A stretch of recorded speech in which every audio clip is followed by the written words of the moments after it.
Hi, I'm Karen Valenti from the Community Newspaper Group. We've just been to the Armadale Reptile Centre where we've met Marc Lane, who's told us all about reptiles. We're at the Armadale Reptile and Wildlife Centre with Marc. Is this a business? Yes, but it is also a place to care for the animals. We do treat a lot of injured reptiles mainly, but sometimes other wildlife, and we also try to educate people. We have lots of school groups come through. And tell us about the kinds of injuries that the reptiles have. It could be anything from hit by a car. Biggest one is the lawn mowers. They chop up almost anything. And if the animal's lucky and the people are using the blades at a high setting, they'll just slightly injure the animal and then it can be saved. A lot of them can't. Well, tell us about the monitor lizard that you have here at the centre that only has 3 legs. What happened to that?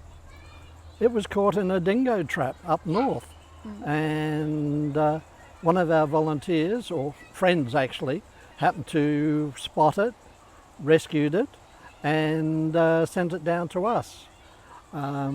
We took it down to the vet just down the road, and the Byford vet, and one of the vets there took 6 hours to amputate the leg.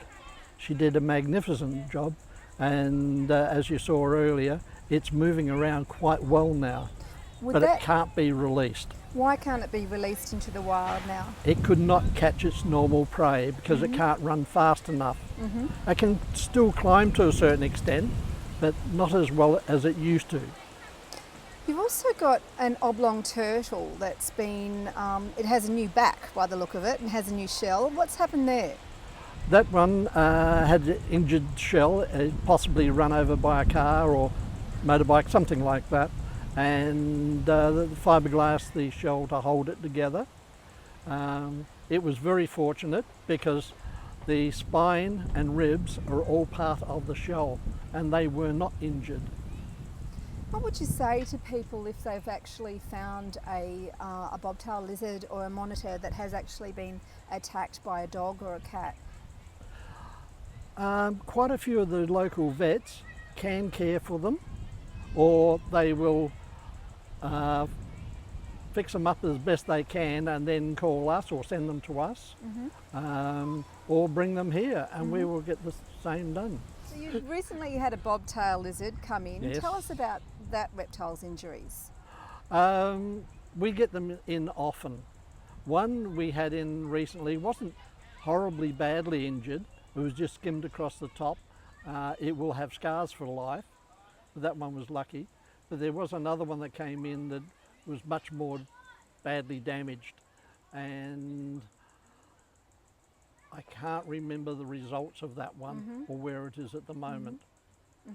It could still be in the sick room. Okay. So the centre here, it's not just a zoo, is it? Oh no. Okay. It's a lot more than just a wildlife centre or whatever. We do care for animals. We spend a lot of time caring for animals. Do you think people like reptiles as much as they like our furry animals? No, but a lot of people are really fascinated, even if they don't really like them that much. They either hate them or fascinated by them. At this stage, it's a good time to say that if you see a snake, leave it alone, because it does not want to bite you. They only bite when they feel threatened. And so just leave them alone. Normally they're just looking for food. How important is it to bring children like this to the centre? How important is it to see children like Very. this? Yeah. Because they are our future. Yeah. And by teaching them to care for the wildlife and not to hurt it, we are also securing our future with the animals, because a lot of these kids will be later on looking after them. Do you think by teaching them at an early age they will have a respect for reptiles? At any age, really. Yep.